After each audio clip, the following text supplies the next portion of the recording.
Assalamualaikum warahmatullahi wabarakatuh. Rahayu, rahayu, sargung dumadi. Salam budaya. Kali ini kita akan membahas tentang biografi para Punokawan. Punokawan, tokoh Punokawan pertama kali muncul dalam karya sastra Gatotkaca Raya karangan Empu Panulu pada zaman Kerajaan Kediri.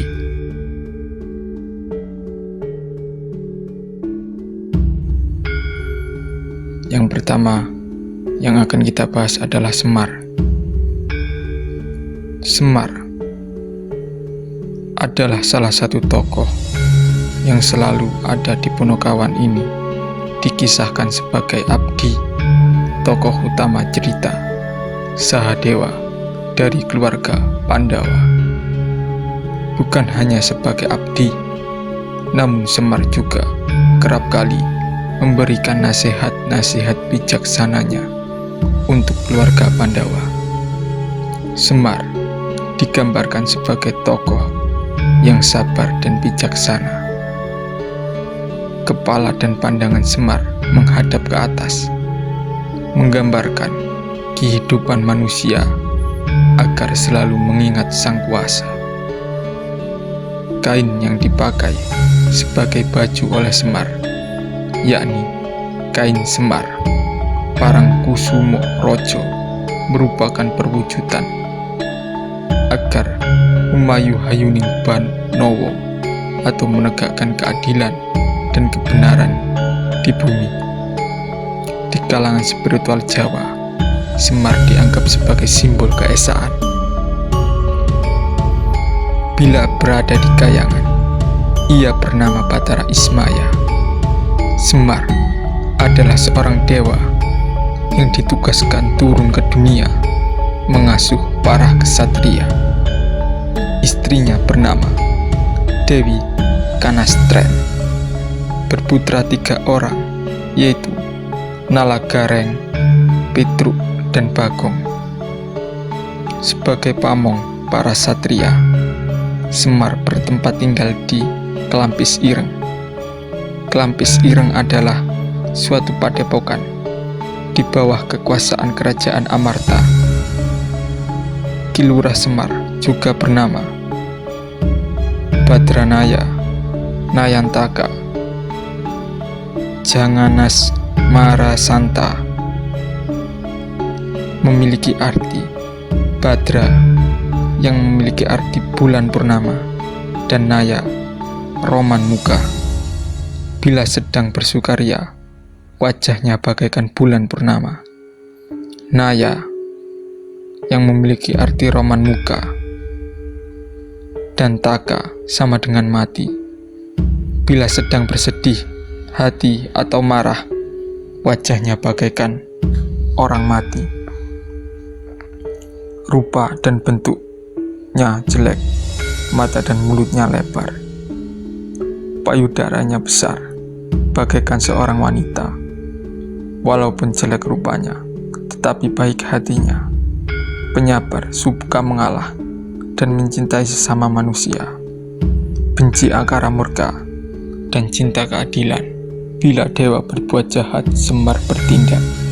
Walaupun hanya sebagai Punokawan, tetapi sangat sakti, serta dihormati para raja yang diasuhnya.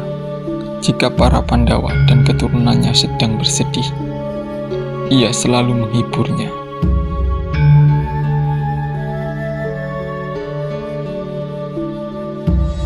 Dalam cerita pewayangan Jawa, yang kedua ini adalah Nalagareng, adalah anak Gandarwa sebangsa jin yang diangkat anak oleh Semar. Nor adalah nama lain Gareng yang artinya menolak godaan duniawi. Gareng memiliki kaki pincang. Hal ini mengajarkan agar selalu berhati-hati dalam bertindak. Dalam suatu cerita, dikisahkan Gareng dulunya adalah seorang raja. Namun karena ia sombong, ia menantang kesatria yang ia temui, dan dalam suatu pertarungan, mereka seimbang.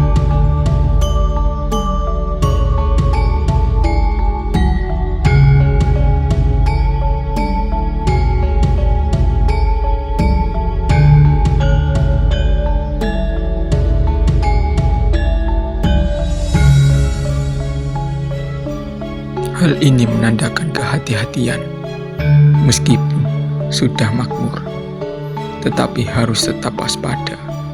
Matanya juling, yang menandakan ia tidak mau melihat hal-hal yang mengundang kejahatan. Tangannya melengkung. Hal ini menggambarkan untuk tidak merampas hak orang lain.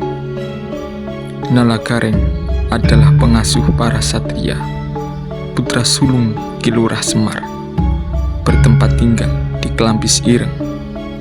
Nala yang berarti hati, gareng yang berarti kering. Nalagareng bisa diartikan sebagai hati yang kering. Artinya tidak pandai bicara. Kalau bicara serba salah. Namun ia selalu tidak merasa terhadap kesalahannya. Nalagareng bertubuh kecil, hidungnya besar, kedua tangannya pendek, kedua kakinya tidak sama panjang. Bila berjalan timpang kakinya, selalu berhati-hati bila bertindak.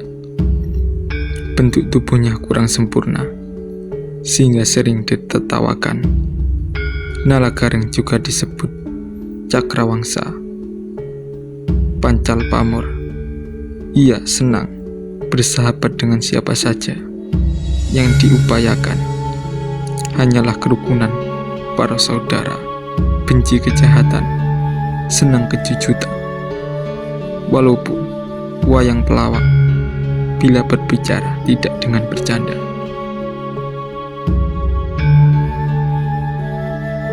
Yang ketiga adalah Petruk.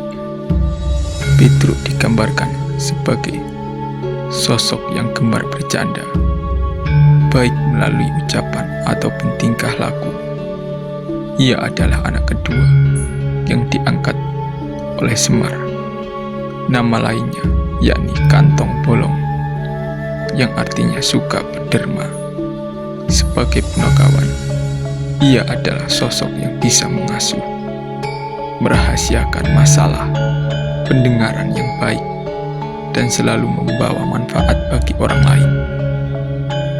Dalam suatu cerita, saat pembangunan Candi Sapta Arga, kerajaan ditinggalkan dalam keadaan kosong. Kemudian, jimat Kalimosoto milik Pandawa pun hilang. Jimat itu dicuri oleh Mustakaweni. Mengetahui hal itu, Bambang Irawan, anak Arjuna bersama Petruk, berusaha merebut jimat tersebut. Akhirnya, jimat itu berhasil direbut oleh Bambang Irawan dan dititipkan oleh Bambang Irawan kepada Petruk. Namun sayangnya, Petruk menghilangkan jimat tersebut. Untungnya, jimat itu dapat ditemukan kembali. Kemudian, ia meminta maaf pada Pandawa.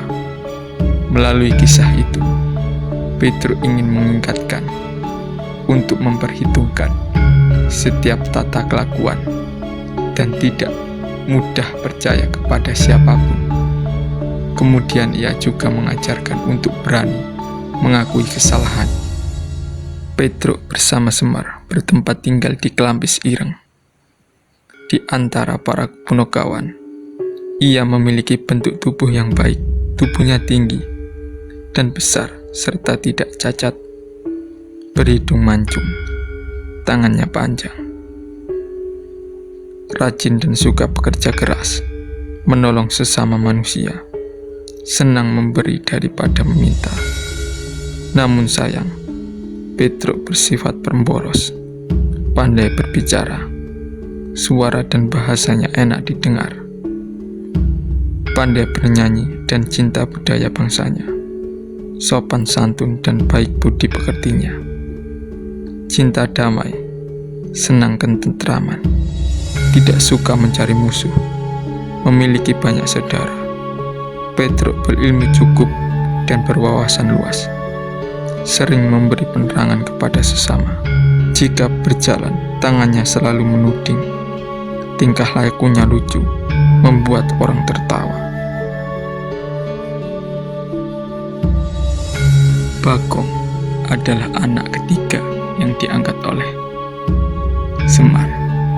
Diceritakan, Bagong adalah manusia yang muncul dari bayangan. Suatu ketika, Gareng dan Petruk diminta dicarikan teman oleh Semar. Kemudian, Sang Yang Tunggal berkata, "Ketahuilah bahwa temanmu adalah bayanganmu sendiri." Seketika, sosok Bagong muncul dari bayangan tersebut. Sosok Bagong digambarkan berbadan pendek, gemuk, tetapi mata dan mulutnya lebar, yang menggambarkan sifatnya yang lancang namun jujur dan sakti. Ia kerap kali melakukan sesuatu tindakan dengan tergesa-gesa. Dari sikap Bagong yang tergesa-gesa itu justru mengajarkan untuk selalu memperhitungkan apa yang hendak dilakukan. Agar tidak seperti Bagong, tokoh pewayangan satu ini juga mengingatkan bahwa manusia di dunia memiliki berbagai watak dan perilaku. Tidak semuanya baik, sehingga setiap orang harus bisa memahami watak orang lain, toleran, dan bermasyarakat dengan baik. Bagong adalah putra Kilurah Semar yang termuda. Namanya jelek sejelek rupanya. Mata dan mulutnya lebar. Wujud dan rupanya sama dengan Semar. Perbedaannya, Bagong lebih kecil tubuhnya. Banyak orang menyebut Bagong terlahir dari bayangan Semar. Jika berbicara, suaranya besar, terdengar kendor di leher. Sering bersikap lancang, memplesetkan bahasa, dan suka memotong pembicaraan orang lain. Bila berbicara sambil bercanda, tidak pernah secara sungguh-sungguh. Bagong juga ada yang menyebut Bawor. Semar, Nala Gareng, Petruk, dan Bagong biasa disebut Ponokawan. Begitulah biografi dari Ponokawan yang sudah saya sampaikan. Mohon bantuan komen, like, dan subscribe agar channel ini dapat terus berkembang.